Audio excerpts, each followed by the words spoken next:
ஸ்ரீமதே ராமானுஜாய நமக.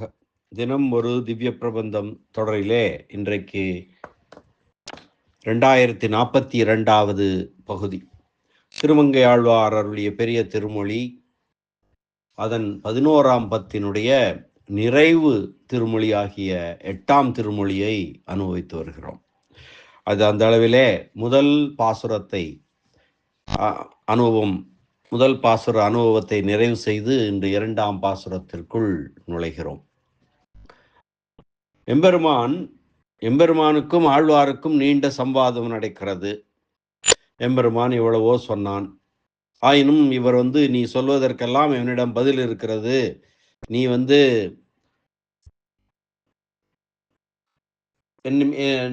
நீதான் எங்களை காப்பாற்ற வேண்டும், நீயே செய்யவில்லை என்றால் என்ன என்றெல்லாம் சொல்லி கொண்டு வந்தார். எம்பெருமான் ஆழ்வாரை சமாதானப்படுத்த பெரிதும் முயன்றும் கூட ஆழ்வார் எம்பெருமானிடம் தன்னகப்படாமல் இருந்து, இன்னும் தோற்றுவிப்பாய்கொல் என்று கல் நெஞ்சரை பார்த்து பேசுபவரை போல பேசினார். அதாவது சென்ற பாசுரத்தில் நினைவிருக்கும் என்று நினைக்கிறேன். மாற்றம் உள ஆகிலும் சொல்லுவன், மக்கள் தோற்றக்குழி தோற்றுவிப்பாய்கொல் என்று இன்னும் ஆற்றங்கரை வாழ் மரம் போல் அஞ்சுகின்றேன் என்று சொன்னார். ஆற்றங்கரையில் இருக்கிற மரத்தை போல நான் அஞ்சிக் கொண்டிருக்கிறேன், எப்போது என்ன துன்பம் வருமோ என்று சொல்கிறார்.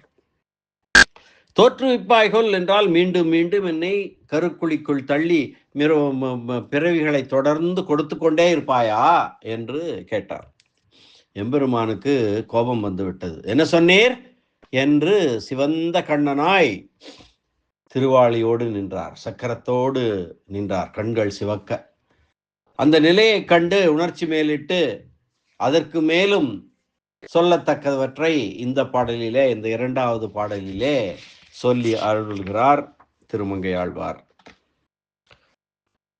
சீற்றம் உள ஆகிலும் செப்புவன், சீற்றம் உள ஆகிலும் செப்புவன், மக்கள் தோற்றக்குழி தோற்றுவிப்பாய்கொல் என்று அஞ்சி காற்றத் இடைப்பட்ட கலவர் மனம் போல் ஆற்ற துளங்கா நிற்பன் அழிவலவா. சீற்றம் உள ஆயிலும் செப்புவன், மக்கள் தோற்றக்குழி தோற்றுவிப்பாய்கொல் என்று அஞ்சி காற்றத்திடைப்பட்ட கலவர் மனம் போல ஆற்ற துளங்கா நிற்பன் ஆழிவலவா என்று சொன்னார்.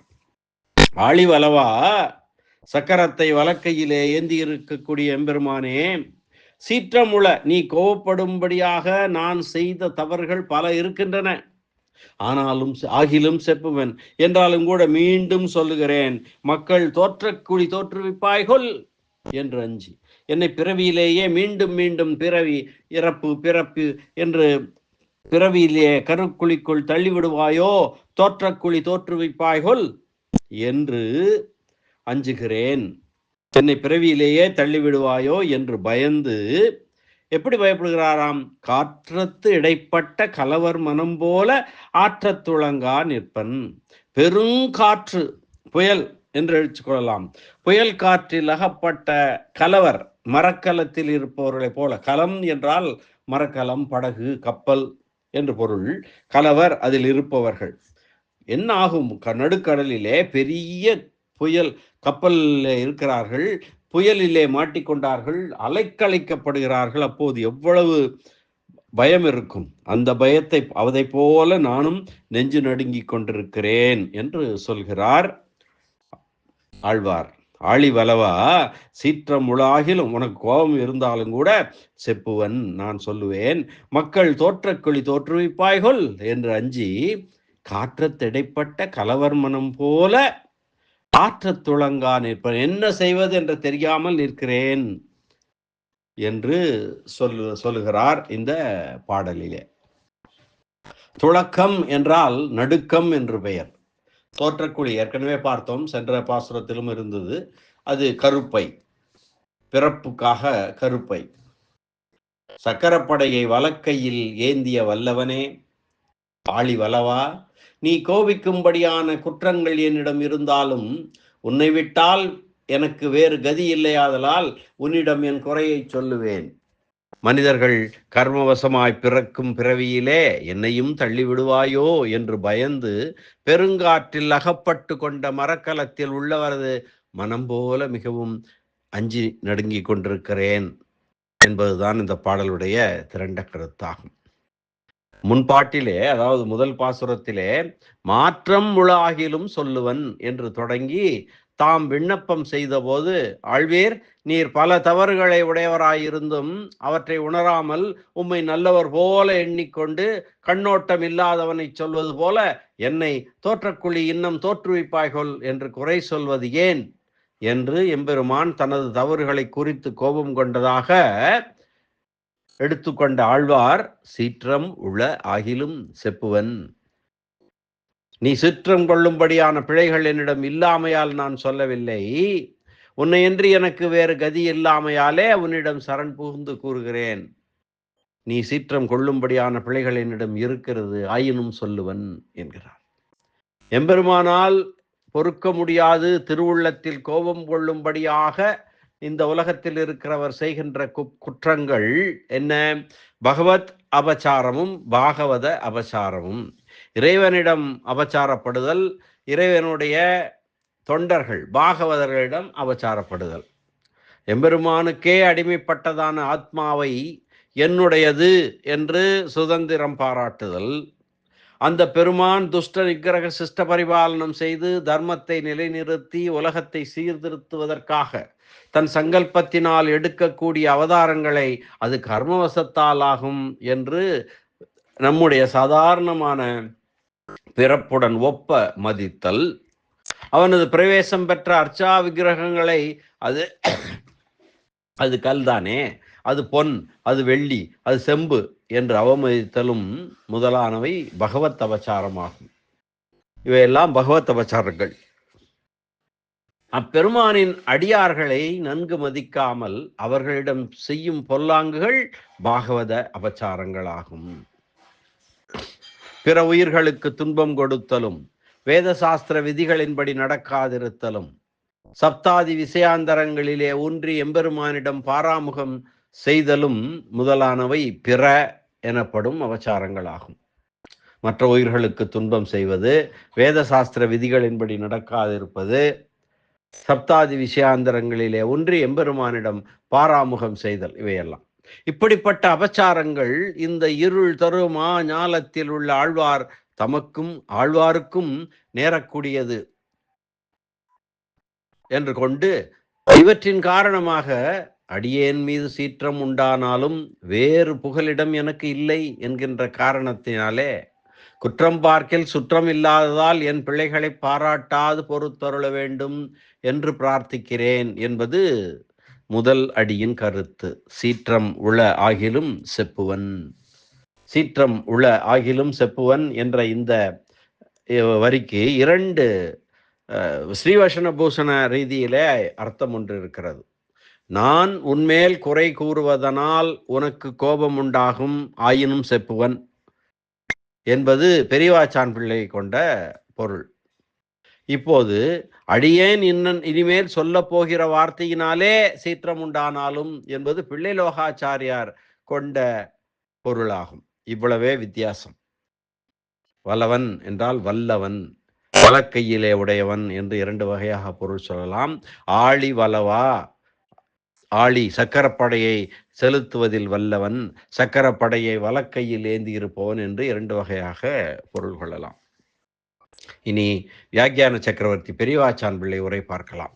சீற்றம் உள, எம்பெருமானுடைய திருவுள்ளத்துக்கு கோபம் தரத்தக்கனவற்றை மொத்தமாக குவியலாக செய்து வைத்து செய்த தீவினைகள் ஒன்றினையும் நினைத்து பார்க்காமல் எம்பெருமானது திருவுள்ளத்தை பின்பற்றி செயல்படுவரை போல அவர் திருமுன்பே நின்று சில வார்த்தைகள் சொல்ல புக்க அளவிலே அடியேன் உரையை கேட்டருளும் எம்பெருமான் எல்லாம் அறிந்துள்ளவனாதலாலே அப்போது தவறுகள் பல செய்துவிட்டு இப்பொழுது வந்து இதனை சொல்லிக் கொண்டிருக்கிறான், என்ன செய்கிறான் இவன் என்று அவன் எம்பெருமான் திருவுள்ளத்திற்கு கோபம் கொள்ளும்படியான அடியேனது தீச்செயல்கள் பல உள்ளன. முன்பாட்டில் மாற்றமுழ ஆகிலும் சொல்லுவன் என்பதற்கு பதில் சொன்னவர் தாமே சீற்றம் உள என்று தம்மிடம் குற்றம் உண்டானதாக ஏற்றுக்கொள்வது ஏன் என்ன? சகுந்தலை துஷ்யந்தனை இன்னாதவனாக, அதாவது மோசமானவனாக சொல்லினார் போல சொன்னார். துன்பமானது தம் தீவினையின் பயன் என்பதனை ஆழ்வார் அறியவில்லையோ என்று திருவுள்ளம் பற்றி பெரியவாச்சான் பிள்ளை சகுந்தலை எடுத்து கூறிய வடமொழி சொல் அந்த செய்யுளை விரித்துரைக்கிறார், அந்த ஸ்லோகத்தை விரித்துரைக்கிறார். ஏகோகம் அஸ்மதீச மன்யசேத்வம், ஏகோகம் அஸ்மீதீச மன்ய சேத்வம் என்று மகாபாரதத்திலே சகுந்தலையின் வாக்காக வந்திருக்கிறது. நான் ஒருவனே இருக்கிறேன் என்று நீ நினைக்கிறாய். சகுந்தலை சொல்வது கெடுவாய். ஆன்மா என்றும் பரமான்மா என்றும் இருவர் உண்டு என்று என்று உலகறிந்த சான்று மொழிகளையும் நீ கேட்டறிய மாட்டாயா? நீதான் அரசனைப் போலே தன் இச்சையில் செயல்படுவானாய். சான்றோர்கள் உன்னை வழிபட உன் விருப்பப்படி வாழ்ந்தவன் அல்லையோ? நான் ஹிருச்சயம் வேத்சி, உள்ளத்தில் உறைபவனை உணர்கிறான் அல்லை. அப்பொழுது ஒன்றை சொல்லி இப்பொழுது வேறொன்றினை செய்கிற உன் நினைவுக்கு நீர் மனதிலே இருக்கிற இறைவனை பற்றி நீ நினைத்து பார்க்கவில்லையோ பாவி என்று சகுந்தலை துஷ்யந்தனை பார்த்து கேட்கிறாள். முனிம், இறைவன்தான் உன்னை போல ஒரு அறிவு குறைபாடு உடையவன் என்றிருந்தாயோ?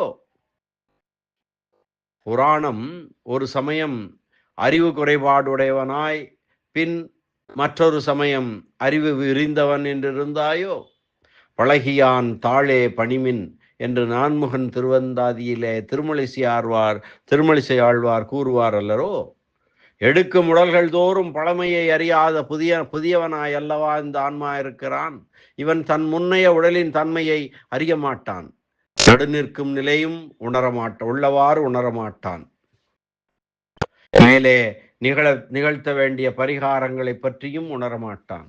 முன்பு இந்த ஆத்மா இருந்த நிலையையும் அறிந்து இவனுக்கு செரிக்கக்கூடியது எது என்பதனையும் அறிந்து மேல் இவன் துயர் நீக்குவதற்குரிய வழிகளையும் அறிபவன் எம்பெருமான் அல்லனோ? வாத உடலினன் இவன், பித்த உடலினன் இவன் என்பது அறிந்து ஒவ்வொரு வகையான கசாயம் கொடுத்து அவன் நோயை நீக்கி அவனை காக்கும் மருத்துவரை போன்றவன் அல்லவா எம்பெருமான்? ஆன்மா முதலில் அறிவற்ற பொருள் போல் கிடப்பான். பின் பல வினைகளை செய்து துயரம் தாங்காமல் கார் பீர் என்று கத்திக் கொண்டிருப்பான். இவனுடைய முன்னைய நிலையை அறிந்த ஒருவனாகிய எம்பெருமான் இவன் வினைக்கு ஈடாக பயனை அனுபவிக்க செய்தான். யோவே திதா, யார் அறிகின்றானோ? முன்னே சொன்ன வார்த்தையையும் இப்போது செய்கின்ற செயலையும் உள்ளபடி அறிகின்றவனாகிய எம்பெருமான் முன்பாக பிறர் இகழத்தக்க கூத்தினை நிகழ்த்தாமல் பேசாதிருப்பாயாக. திருவுள்ளத்துக்கும் பொறுக்க முடியாதபடி மற்றவர்களுக்கு தீங்குகள் செய்வது. எம்பெருமான் இவை நல்ல வழி, இவ்வழிகளிலே போக வேண்டும் என்று நலன் கருதி வைக்கும் வழிகளிலே போகாமல் ஒளிவது. ஆன்மா சரீரத்தை ஏற்று அதனுள் இருப்பதாலே அதற்கு காரணமான அறியாமை முதலியவைகளுக்கு வசமாவது. ஒலி முதலிய ஐம்புலன்களுக்கு முக்கியத்துவம் கொடுத்து, சப்தாதி விஷயங்களுக்கு முக்கியத்துவம் கொடுத்து எம்பெருமானிடம் அலட்சியம் காட்டுவது. எம்பெருமானிடம் பொறுக்க முடியாதவற்றை செய்வது. எம்பெருமானது அடியார்களிடம் பொறுக்க முடியாததை செய்வது. எம்பெருமான் அவன் அடியார் இருவரிடமும் காரணமில்லாமல் செய்யும் தீவினைகள். இப்படியாக பலவும் எம்பெருமான் பொறுக்க முடியாதபடி ஆன்மாவால் நிகழ்த்தப்படுவனவாக இருக்கின்றன. எம்பெருமானிடம் செய்யும் தவறுகள் என்ன? எம்பெருமானுக்கே அடிமையான ஆன்மாவை தன்னது என்றிருத்தல், எம்பெருமான் அருளால் எடுக்கும் பிறப்புகளை தாம் எடுப்பன போன்ற வினைவசப்பட்ட கர்மவசப்பட்ட பிறவிகளாக கருதுதல், எம்பெருமான் தன் கருணையினால் இவன் மரத்தாலோ கல்லாலோ செம்பாலோ செய்யும் படிமத்தை தன் திருமேனியாக உகந்தருளியதை சாதாரண மரம், சாதாரண கல், சாதாரண செம்பு என்று கருதி அலட்சியம் செய்தல் போன்றவை ஆகும். அடியவரிடம் செய்யும் தவறு என்ன என்று பெரியவாச்சான் பிள்ளை குறிப்பிடுவது பொருள், இன்பம் இவை காரணமாக அடியார்களிடம் பொறாமை கொண்டு வாழ்தல். பொறுக்க முடியாத குற்றம் என்ன? எம்பெருமான் அவன் அடியார் என்ற இருவரிடமும் எந்த பயனும் கருதாமல் தவறானவற்றை செய்தல். இப்படியாக எம்பெருமான் திருவுள்ளத்திற்கு கோபமூட்டுவதாக அடியேன் செய்த குற்றங்கள் ஏராளமாக உள்ளன. ஆகிலும் செப்புவன், அடியேனிடம் தேவரீர் கோபப்படுவதற்கு வேண்டிய குற்றங்கள் அடியேனிடம் இல்லாமல் நான் சொல்லவில்லை. அப்படியானால் என்ன சொல்கிறார்? பின்னர் சொல்வது என்று கேட்க, உன்னை தவிர புகழாவார் ஒருவரும் இல்லாமையாலே, நான் சரணடைவதற்கு எனக்கு புகழ் ஒன்னை தவிர வேறு யாரும் இல்லாமையாலே, தமேவ சரணம் கதக, ராமாயணம் சுந்தரகாண்டத்திலே சொல்வது போல அவனையே புகழாக அடைந்தான் என்பது போல சொல்லுகிறேன். தமேவ சரணம் கத என்பது போல சொல்லுகிறேன். மக்கள் தோற்றக்குழி தோற்றுவிப்பாய்கொள் என்று அஞ்சி, உனக்கு கோபம் தரத்தக்க செயல்களுக்கு காரணமான கர்மாவுக்கேற்ப நான் செயல்பட நீ அதனுக்கு இசைவு வணங்கி உதாசீனரை போல் இருக்கிறாயோ என்று அஞ்சி, தன்னால் வந்ததற்கும் அவனால் வந்ததற்கும் உரிய குற்றத்தை அவன் மேல் ஏற்றுச் சொல்லும்படி என்றோ உரிமை இருப்பது. ஒரு குழந்தை கிணற்றிலே தானே விழுந்து விட்டால் அந்த குழந்தை கிணற்றுக்கு போகும் வரை அதனை தடுக்காமல் இருந்த தாயை, அந்த தாயே குழந்தையை கிணற்றில் தள்ளிவிட்டாள் என்று கூறுவது உண்டல்லவா? உன்னை விட்டகன்று நாங்கள் துன்பப்படுவது நீ கைவிட்டதனால் அல்லவா என்று உன் மீது குறை சுமத்துகின்றோம். சம்சாரத்தில் வாழும் மனிதர்கள் தம் வினைக்கேற்ப புகும் கருப்பைகளில் என்னையும் புகுத்துவாயோ என்று அஞ்சி, காற்றத் திடைப்பட்ட கலவர் மனம் போல ஆற்றத் துளங்கா நிற்பன். புயலிலே அகப்பட்ட மரக்கலத்திற்குள்ளே அகப்பட்ட சேதனருடைய நெஞ்சு போல பயப்படுவதை விட வேறு வழி ஒன்றும் தோன்றவில்லை எனக்கு. மரக்காலத்தினுள் அகப்பட்ட மக்கள் எல்லாருடைய அச்சமும் ஒன்றாய் திரண்டு இவர் ஒருவருக்குமே உண்டாகி இருக்கிறது. மிகவும் நடுங்குகின்றேன். இவர்களுக்கு தங்கள் உடல் அழிந்து விடுமே என்ற கவலையே, ஆனால் அடியேனுக்கோ ஆன்மநாசம் ஏற்படுமே என்ற அச்சம். ஆதலால் என் அச்சம் அவர்களுடைய அச்சத்தை காட்டிலும் கொடியது.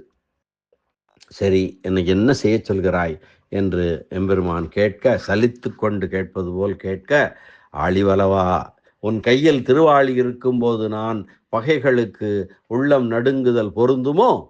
ஒன்று உன்னால் இயலாது என்று சொல், இல்லை என்றால் என் நடுக்கத்தை போக்கிவிடு, என் அச்சத்தை போக்கிவிடு என்கிறார் ஆழ்வார் எம்பெருமானை பார்த்து. அற்புதமான ஒரு பாசுரம். பாசுரத்தை மீண்டும் ஒரு முறை அன்வயிக்கலாம். சீற்றம் உள ஆகிலும் சொல்லுவன்,